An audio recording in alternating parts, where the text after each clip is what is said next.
It might just explain why attorneys went at each other in what might be called a feeding frenzy that just pushed those limits of what we call professional courtesy. Hello, I'm James Curtis with the Bad Attorney Jokes. Welcome to E's coverage of the Michael Jackson trial. And before we get to that lawyer versus lawyer showdown in the courtroom, we pick up with defense attorney Tom Mesereau's cross-examination of Dr. Stan Katz. Now, you'll remember Dr. Katz is the clinical psychologist who interviewed the accuser and his family before the charges were filed against Michael Jackson. Now, if you're counting, this witness is the second child abuse expert to testify for the prosecution, and this is what he told the jury, according to the courtroom transcripts.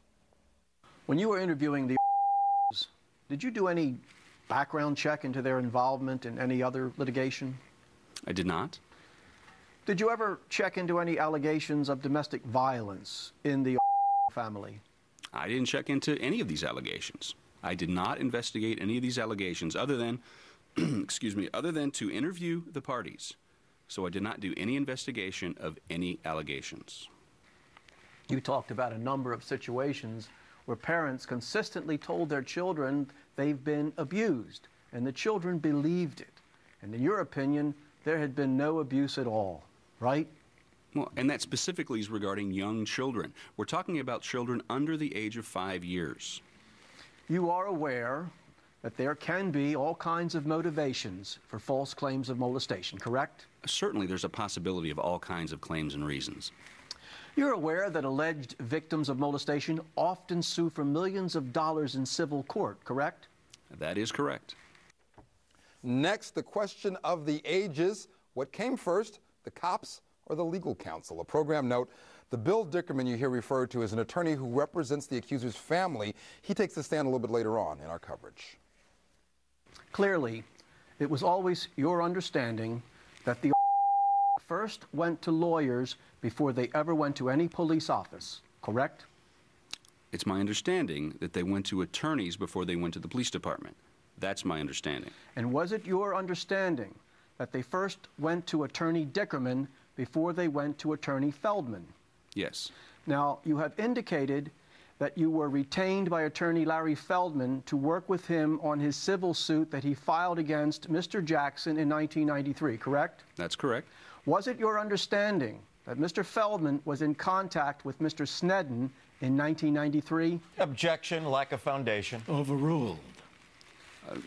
I have no information about that at all. I don't have any memory of that, any information about that. Enrique Kleeman, we covered this witness initially yesterday, and we talked about the idea that he has a relationship with Larry Feldman. Apparently, relatives of Larry Feldman have continually referred people to Dr. Katz, so that's a bias issue. But here he talks about not really talking to the kids to determine whether or not they're telling the truth or not. That seem a little odd to you? Well, what he does is he says he's just hearing out their allegations in this particular instance, that is against Michael Jackson. So he's not looking back. Therefore, he's not finding out about the JCPenney suit. Therefore, he's not finding out about allegations of abuse against the father.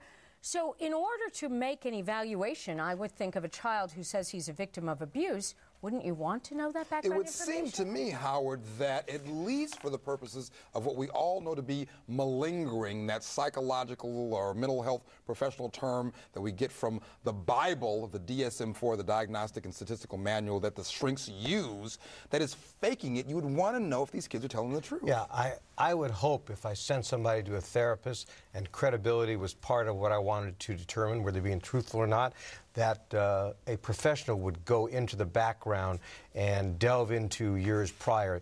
That, for example, they'd want to know if there was any abuse. They'd want to know if there was any other problems that they had with the family or outside the family. I think it's very odd and candidly not believable that he just tailored all his questions to a very narrow area. But you know what? But exactly. I knew right where you were That's going. right. It is believable because there's this connection, and Mesereau does a brilliant job, I think, of laying out this connection, which is the connection between Snedden, Feldman, and Katz, which equals get Michael Jackson, make lots of money. Now, is that a fair comment, though, given the fact that this witness does talk about wanting to make sure, as all psychologists do in this situation, about the motivation for bringing this kid to him. He talks about that. We cannot be naive. He well, we can. It's just not pretty. Okay. Go ahead. Especially on you. Thank you. He gets referred, this young man, from an attorney who is renowned for successful, suits against people. And particularly Michael Jackson. Michael Jackson. It's Money, synonymous. successful suits, and we'll discover Doesn't and take a explore. genius to figure out what's going on here. Indeed, but luckily we have Howard Weitzman, who is a genius. On redirect examination, does Assistant District Attorney Ron Zonin hear exactly what he wants to hear? What is your understanding about the percentage of false allegations in those types of cases involving older children? Well, my experience, my clinical experience, my collegial experience, is that there's very, very few false allegations made with alleged perpetrators outside the family by a child over the age of 5. And involving specifically allegations of sexual abuse involving boys, adolescent boys. What are the difficulties involved in making a false allegation or sustaining it? Well, a pre-adolescent or adolescent boy is hypersensitive about his sexuality.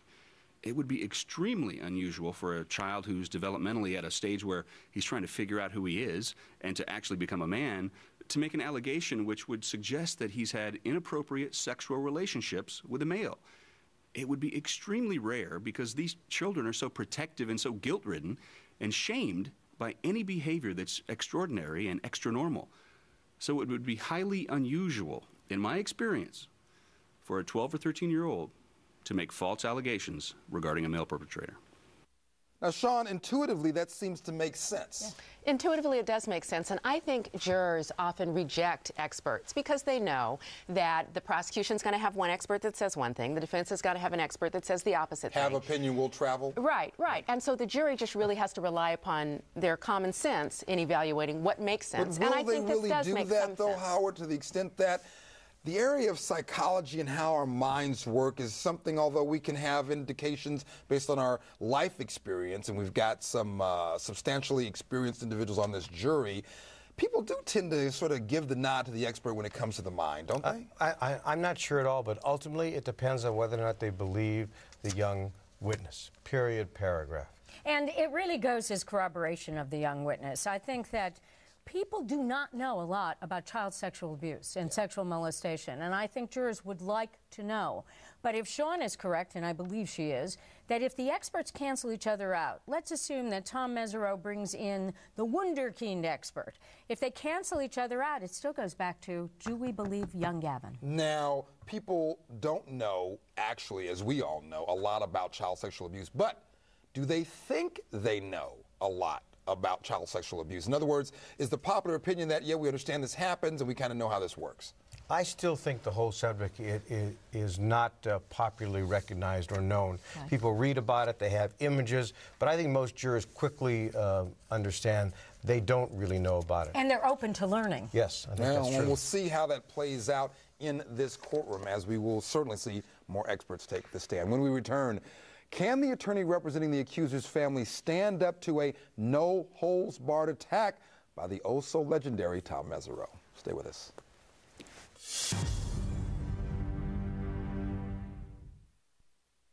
The reenactments and commentary in this program may contain frank talk of a sexual nature. Viewer discretion is advised.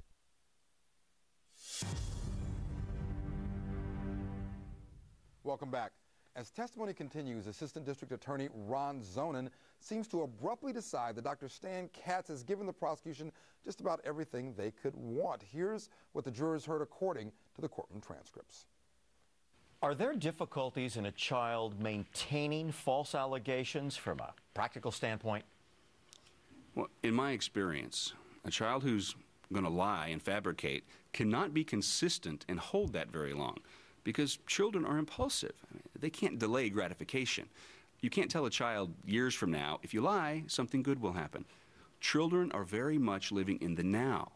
They don't maintain consistent allegations when they start feeling as if the disadvantages of making those allegations seriously outweigh any advantages. No further questions.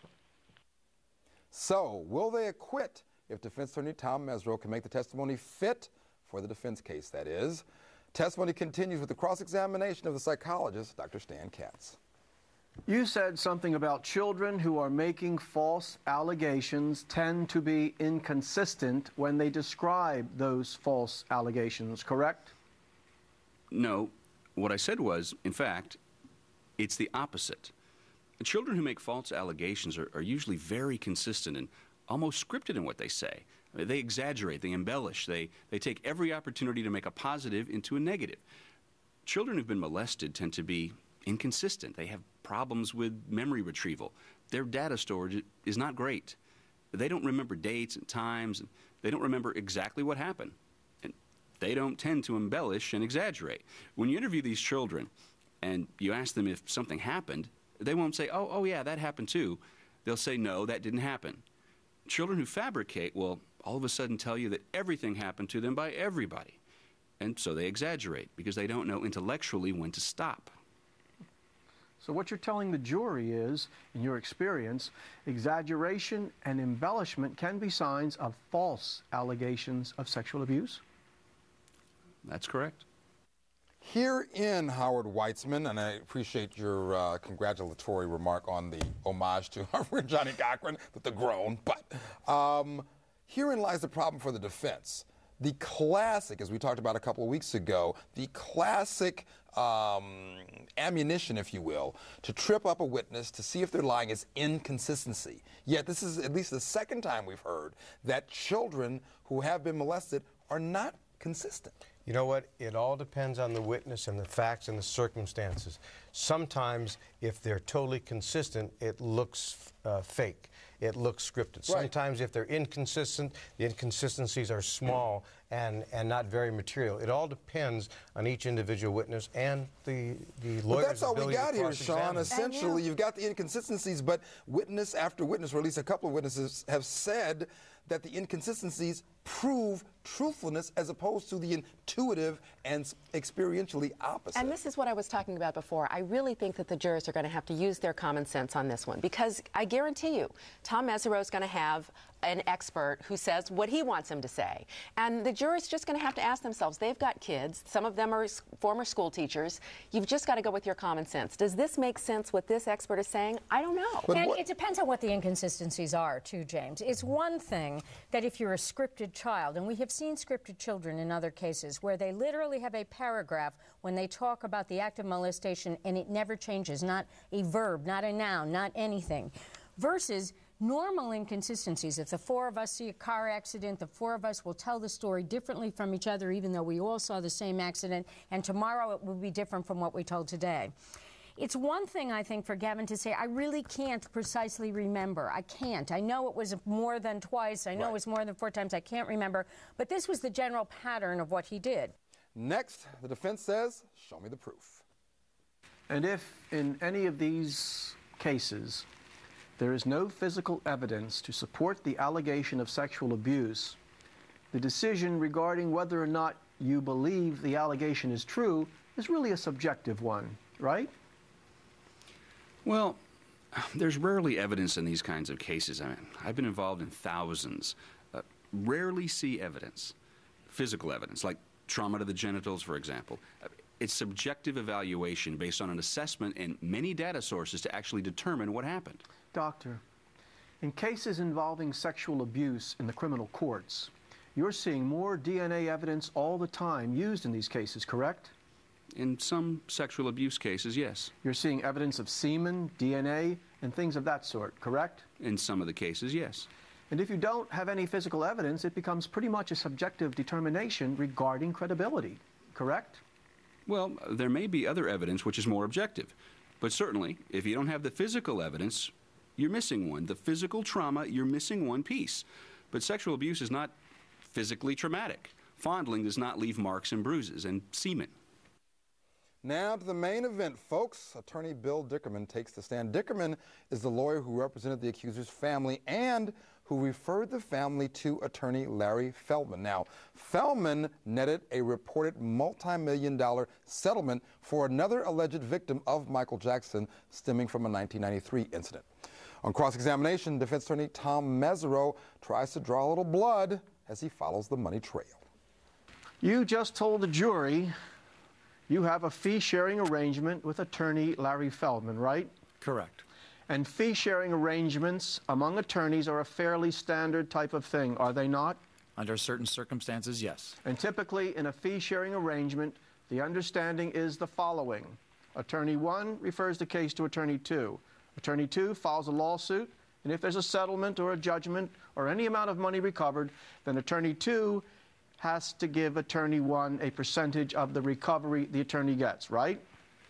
Under certain circumstances, as they often are, yes. It's typically called a referral fee, right? There are situations where there are referral fees, and there are situations where the attorney would be involved in the lawsuit, and that's how he would be compensated. In your typical referral fee arrangement, the referring attorney, being the attorney that sends the business to the other attorney, has an arrangement where if the other attorney collects money, he gives a percentage to the attorney that referred the matter, right? In any strict referral fee arrangement, yes. But what you're telling the jury is your arrangement with Larry Feldman is not a strict referral fee arrangement, correct? Correct. Your arrangement with Larry Feldman is that you both will share in any fees collected, correct? Yes. And that would mean if tomorrow or next month or this summer you and Mr. Feldman decide to file a civil suit against Mr. Jackson, you have an understanding that if any money is obtained, you'll get a piece of that money, right? Yes. If there's no intent to collect money, why the fee arrangement? Well, of course there's a fee arrangement. Of course there's an intent to collect money. Lawyers are in the business of lawsuits. This is not strictly a referral fee, which would usually be about a quarter or a third. This certainly sounds like much more. It's fee sharing, and it is disingenuous to say, well, we don't know if we're going to settle. But will that be lost on the jury? Howard, let me move on to Dr. Katz, move back to Dr. Katz, rather. He talks about this idea of how the kids are lying or they're not lying and how you can tell if they're lying. But doesn't the collective experience, given the pre-scandal that rocked this country just months ago and still pervades, doesn't that enter into the assessment that these jurors are going to make? Well, it might, but what's perfect about a witness like this, at least for me, and Mr. Mesereau and I have different styles, when you ask a witness a question like, if you don't have any physical evidence, doesn't it pretty much become a subjective determination about credibility, correct? And they don't answer it yes or no. They go on with an answer like this doctor did. You got to get that yes or no answer. You grab him right by the tie, bring him back and say, answer my question, Answer my doctor. question. And I'm going to leave my tie in place for now. When we return, the attorneys kiss and make up. All right, that is my April Fool's joke for the day. Stay with us. I love that.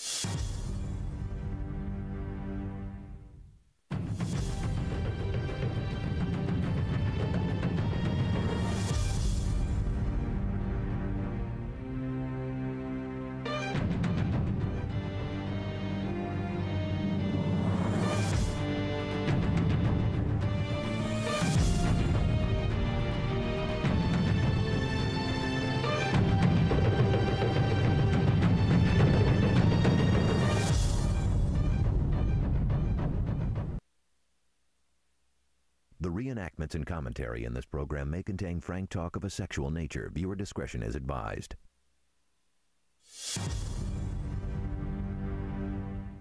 Welcome back.